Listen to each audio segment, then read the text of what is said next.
Pemirsa Showbiz, kali ini saya sudah bersama Mas Piyu. Thank you Mas Piyu. Tos dulu kita. Biar ini namanya biar makin ikrip gitu ya Mas Piyu ya. Makin ikrip. Seikrip Mas Piyu dan juga teman-teman lainnya yang kayaknya lagi gabung nih dalam aksi untuk memperjuangkan hak yang harus diperjuangkan, yaitu soal royalti ya Mas ya. Iya benar. Ini kan lagi rame banget soal royalti, tapi sebelum bahas itu kita nyanyi dulu boleh nggak sih Mas? Biar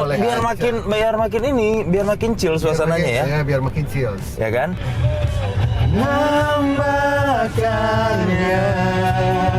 Nah ini nih partnya nih. Rindukannya. Oh sobat, maafkan aku mencintainya. Aku tak bermaksud membuatmu sungguh tak berarti. Oh sobat, maafkan aku mencintainya. Aku tak bermaksud membuatmu sungguh tak berarti. Oh ya, kita akhiri sesi. Maaf ya Mas, ada salah-salah lirik, nada-nada yang nggak nyampe. Bukan penyanyi soalnya Mas. Bukan masalah apa namanya, itu karena belum biasa aja. Karena belum biasa aja. Tapi suaranya, karakternya udah dapat. Bisa lah ya. Bisa dong. Lolos nih ya. Lolos. Nah, kalau kayak tadi saya nyanyiin lagu kayak gitu tuh, ini kan karena rame soal royalti. Terus ini kan ditayangin di TV. Itu bakal kena royalti nggak sih sebenarnya? Harus bayar royalti nggak sih ke penciptanya? Jadi selama penyanyi itu tidak menyanyikannya secara komersil atau tidak berbayar, tidak menggunakan tiket untuk masuk di dalam pertunjukan, itu ya nggak perlu harus bayar. Karena yang kita fokuskan adalah penggunaan lagu secara komersil. Penggunaan secara komersil, entah itu berbayar atau pakai tiket dan segala macamnya seperti itu. Itulah yang sebenarnya yang ada hak ekonomi yang terkandung di dalam karya cipta intelektual itu tadi ya, gitu ya. Benar. Jadi nggak harus bayar kalau yang dalam kasus ini ya? Enggak lah. Enggak ya? Iya. Ibaratnya kalau pengamen di jalan, terus habis itu orang-orang yang memang hanya untuk hobi, untuk menyalurkannya, apalagi untuk bikin cover di Instagram misalnya. Nah, kalau Instagram atau di YouTube yang berhubungan dengan cover-cover itu ada mekanisme sendiri. Jadi itu memang partnya beda dengan apa yang kita perjuangkan. Itu partnya lebih kepada mechanical rights. Kalau yang kita perjuangkan bersama teman-teman aksi itu adalah performing rights. Performing rights itu, ini aku lurusin ya Mas. Itu adalah ketika para musisi itu tampil di sebuah acara. Bukan. Jadi lebih tepatnya ketika karya musik itu ditampilkan di public area, di muka umum, entah itu di hotel, restoran, kafe, atau di karaoke, di off-air, di acara-acara konser, di acara pertunjukan di luar gitu. Itu ada nilai performing right di situ, termasuk dibunyikan di mall-mall. Jadi kalau umpamanya itu berkaitan dengan YouTube, berkaitan dengan UGC atau digital platform, itu berkaitan dengan mechanical rights. Tapi kalau dengan public area, itu dengan performing rights. Nah, ini kan lagi rame nih. Berangkat dari ini kan sebenarnya kan kayak fenomena gunung es. Terbongkar karena kasus Agnes Mo kemarin kan, Mas. Nah, misalnya saya penyanyi nih, terus saya tampil di acara TV, saya diundang gitu Mas ya. Saya nyanyiin lagunya Mas Piyu gitu misalnya, 5-10 lagu misalnya. Nyanyiin lagunya Mas Piyu selama acara itu. Nah, saya itu berarti harus membayarkan atau pihak penyelenggaranya, which itu TV-nya yang harus bayar ke Mas Piyu atau gimana? Sekarang kita kesampingkan dulu urusan bayar-membayar. Urusan payment dan segala macam kita kesampingkan dulu. Tapi kita kedepankan dulu istilahnya adalah lisensi atau izin. Jadi yang penting itu adalah izin. Jadi izin dan royalti itu adalah dua hal yang berbeda. Ketika ibaratnya gini, kita bawa mobil kan kita harus ada license kan, ada SIM. Nanti kalau begitu kita melanggar, habis itu kita kena tilang, kita kan harus bayar denda. Nah itu denda royalti. Tapi juga ada ketika kita udah lisensi, kita pakai SIM itu, habis itu kita nggak punya mobil nih, kita pakai mobilnya orang, kan kita juga minta izin ke orang. Betul. Terus habis itu apalagi kalau kita pakai untuk jadi driver online. Berarti kan kita ngasih komisi kepada orang yang punya mobil. Sesimpel itu pemahamannya. Jadi sama dengan karya. Ketika karya itu digunakan, diamplifikasikan dalam sebuah pertunjukan, berarti kan harus izin dulu sama yang punya lagu. Mekanismenya kita tinggalkan dulu, mekanismenya bagaimana bla bla segala macam. Itu ada di undang-undangnya sekarang. Existing law-nya undang-undang hak cipta tuh ada kan? Ada. Jadi yang utama adalah untuk menggunakan karya cipta itu harus mendapatkan izin dari pencipta lagu. Aku sampai kemana-mana bawa ini loh. Itu apa tuh ini isinya? adalah Undang-Undang Hak Cipta 28 tahun 2014. Jadi di sini juga aku kutip di sini ya, langsung aja aku kutip di pasal 9 itu udah jelas di sini bahwa disebutkan bahwa untuk pencipta atau pemegang hak cipta sebagaimana dimaksud dalam pasal 8 memiliki hak ekonomi untuk melakukan penerbitan ciptaan, bla bla bla, penerjemahan ciptaan, pengadaptasian, pendistribusian ciptaan, pertunjukan ciptaan. Jadi ayat 2-nya setiap orang yang melaksanakan hak ekonomi sebagaimana dimaksud pada ayat 1 wajib mendapatkan izin pencipta atau pemegang hak cipta. Nah, udah jelas ada di sini, harus ada izin sebenarnya. Ini saya mengutip ya. Sorry, Mas Piyu. Saya juga mengutip wawancaranya Agnes Mo di media. Dia juga bawa pasal 23 kalau nggak salah Undang-Undang Hak Cipta. Dia bilang dia mengutip bahwa ada pasal yang menyatakan tidak perlu izin untuk kegiatan komersil dan nanti secara spesifik akan ada LMK yang kemudian melakukan pembayaran kepada si pihak penciptanya. Tapi tidak perlu ada izin di situ untuk kegiatan performing rights tadi. Nah, itu gimana tuh, Mas? Saya lanjutkan dengan pasal 3 dari ayat 9. Ayat 3 pasal 9. Setiap orang yang tanpa izin pencipta atau pemegang hak cipta dilarang melakukan penggandaan dan atau penggunaan secara komersial ciptaan. Udah jelas kan berarti kan? Nomor 3, setiap orang yang tanpa izin pencipta dilarang melakukan penggunaan secara komersial. Berarti dilarang untuk menggunakan secara komersial, secara ditampilkan di muka umum, secara komersil, pakai berbagai. Nah, kita buka pasal 23 ayat 5. Seperti yang dimaksud sama Mbak Agnes Mo tadi. Nah, kita lihat lagi pasal-pasalnya, di atas pasal itu selalu ada bab. Bagian ketiga hak ekonomi, ya kan? Terus habis itu kita buka pasal 23 ayat 5 ini, di atasnya kita lihat lagi nih. Aduh. Bagian ketiga hak ekonomi pelaku pertunjukan.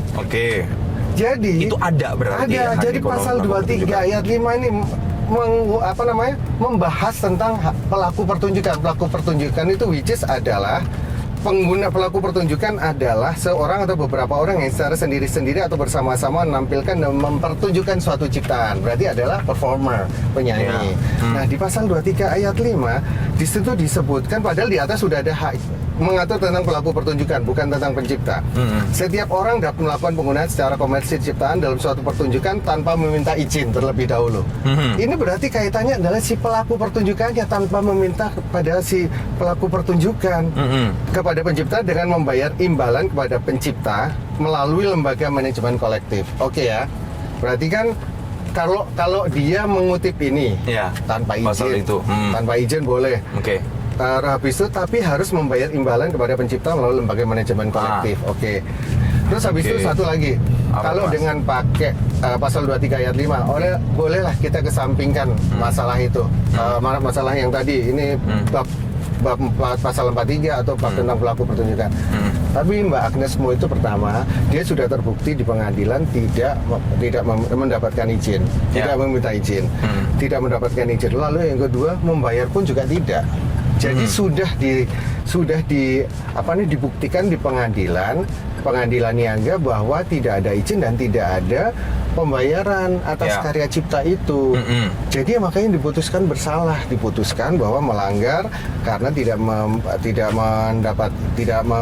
meminta izin dan tidak membayar.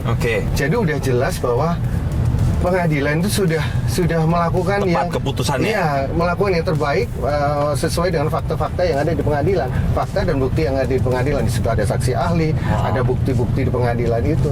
Jadi mau apa lagi gitu loh maksud aku. Dengan mengutip pasal 23 ayat 5 ini aja udah terbantahkan di di persidangan. Karena itulah yang dicoba untuk digunakan dalilnya dengan memakai pasal 23 ayat 5. Seharusnya ketika ini sederhananya ya, kita mungkin banyak yang nggak terlalu paham soal ini secara detail, tapi di luarnya orang tuh taunya kalau penyanyi perform mereka itu biaya dan segala macam termasuk untuk royalti itu sudah diserahkan kepada pihak penyelenggara. Entah station, entah siapapun yang mengundang mereka. Jadi mereka tidak lagi kemudian berurusan dengan itu. Apalagi kalau kontraknya dibuat dari manajemen si artisnya pada saat itu. Jadi ada anggapan bahwa harusnya LMKN lah yang menjadi mediator ini untuk kemudian menjembatani si honor yang seharusnya diterima, haknya yang diterima kepada si pihak pencipta, bukan si artisnya. Gimana tanggapannya, Mas? Jadi aku mau coba untuk mengesampingkan di luar fakta-fakta pengadilan, fakta-fakta hukum, fakta-fakta apa yang ada di dalam Undang-Undang Cipta. Semua orang itu beranggapan ketika lagu dinyanyikan oleh seseorang penyanyi dan lagu itu direkam dalam bentuk fisik, waktu itu pada saat itu berupa CD atau kaset atau piringan hitam, itu sudah selesai semuanya. Karena memang itu kejadian berpuluh-puluh tahun yang lalu adalah ketika industri kita itu masih belum mengadopsi hal-hal yang bersifat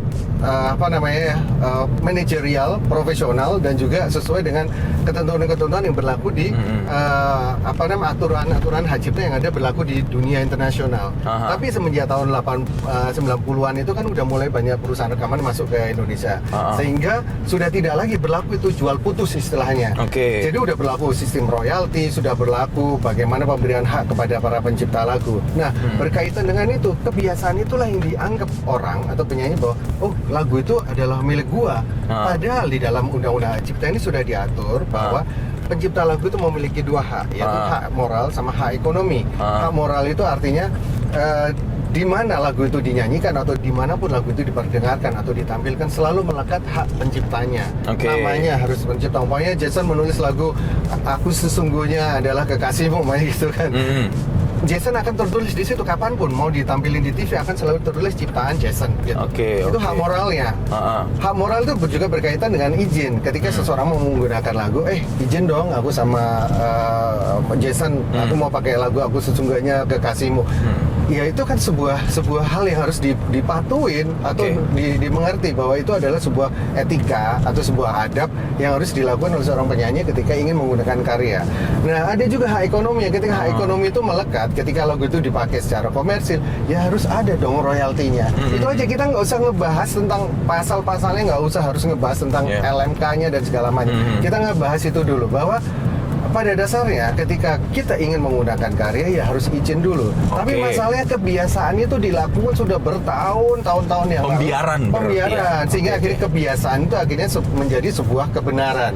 Dianggap orang benar. Loh, gue udah bertahun-tahun ngebawain lagu orang. Nah, makanya itu sekarang kita bikin ini jadi sesuatu yang jadi aturan yang menjadi bukan aturan lagi sih, menjadi sebuah menjadi sebuah norma atau etika yang muncul di dalam masyarakat Indonesia. Masa lu nggak malu sih di dunia internasional semua kalau mau menggunakan lagu harus ada lisensinya kok, harus ada izin, kok di Indonesia kok enggak. Dan itu sudah tertulis di undang-undang sekali lagi ya, Mas. Apalagi sudah tertulis di undang-undang. Ini saklek ya, kita ngomong karena kan kita ditampilkan ya di media ya. Itu sudah ada ya. Ini sudah ada di sini bahwa harus mendapatkan izin. Udah aku sebutin kan tadi pasal 9 kan. Untuk setiap orang yang tanpa izin pencipta atau pemegang hak cipta dilarang melakukan penggunaan secara komersil karya cipta. Udah jelas di sini. Jadi kenapa kita harus udah pasal 9 ada pasal 23 yang dikutip. Dikutipnya salah lagi. Menurut orang yang memandang itu adalah sebagai sebuah pembenaran. Oh, nggak boleh, nggak perlu izin kok ini. Oh, ini ya. Dan akhirnya yang memasukkan pasal itu jadinya seperti ini, jadinya akhirnya chaos. Jadi kita lebih kepada bagaimana kita memperjuangkan para pencipta lagu, entah itu advokasinya, entah itu literasinya, edukasi kita kepada para pencipta lagu. Kadang banyak pencipta lagu yang apatis atau mereka premis, maksudnya mereka udah nggak usah lah, nggak mau ngurus gitu, nggak mau ngurus. Terus lalu juga mungkin mereka nggak ngerti, karena saya dulu awalnya juga nggak ngerti, nganggap biasa ketika melihat royaltiku. Royalti konser 125.000. Kenapa kok kayak gini? Terus akhirnya aku coba breakdown dari distribusi royalti, kok nggak jelas, kok nggak ada laporannya ya kayak gini. Akhirnya mulai dari situ mulai banyak pertanyaan-pertanyaan dan akhirnya aku ngulik, akhirnya aku memahami yang ada di dalam laporan itu. Oh, ternyata begini. Nah, akhirnya ketemu dengan teman-teman tuh, yang kesamaan pikiran. Akhirnya kita bikinlah aksi itu. Apa sih Mas PR besar selain royalti ya? Yang kira-kira teman-teman musisi itu harus bekerja keras untuk membenahi industri musik kita? Apa Mas kira-kira Mas? Kalau dilihat grand design-nya industri musik di Indonesia ini masih banyak yang harus kita benahin. Yang tadi kita bicarakan tadi kan mengenai masalah iya, hanya performing rights. Padahal ada pelanggaran hak cipta lain yang ada di ranah di sisi mechanical rights. Contohnya apa? Ada lagu yang diupload di digital platform pakai nama orang lain, pada penciptanya dihilangi namanya. Terus habis itu ada lagu yang dimutilasi, dipotong, habis itu diupload lagi, diganti namanya, diganti bla bla bla segala macam banyak seperti itu. Ada yang diklaim lagu orang lain hanya untuk mendapatkan monetizing dari lagu tersebut dengan menghilangkan nama si pencipta. Kita nggak ada aturan perundangan tentang lisensi musik digital. Itu belum ada.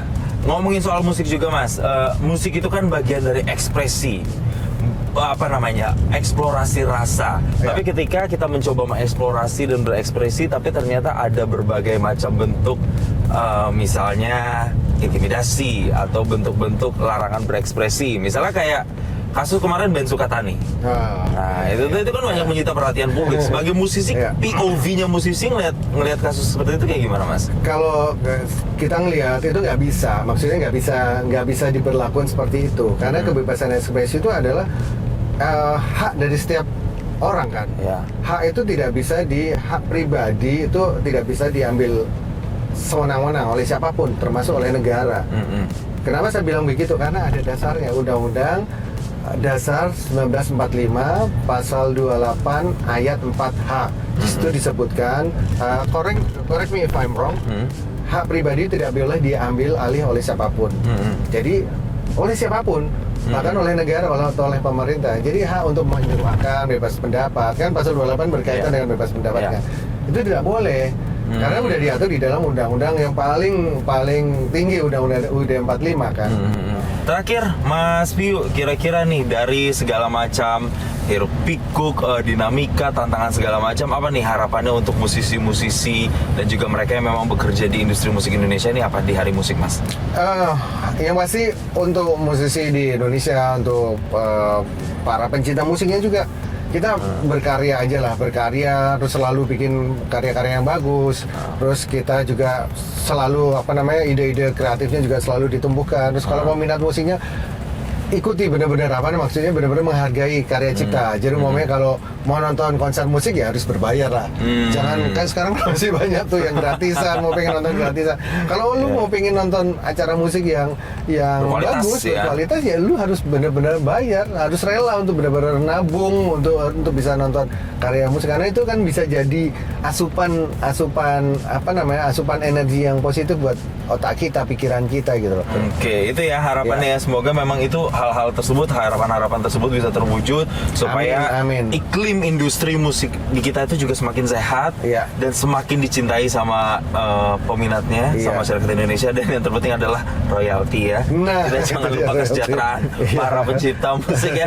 Sekali lagi thank you Mas Piyu ya, udah gabung sama kita di Showbiz kali ini. Jelajahi cara baru mendapatkan informasi. Download Metro TV Extend sekarang.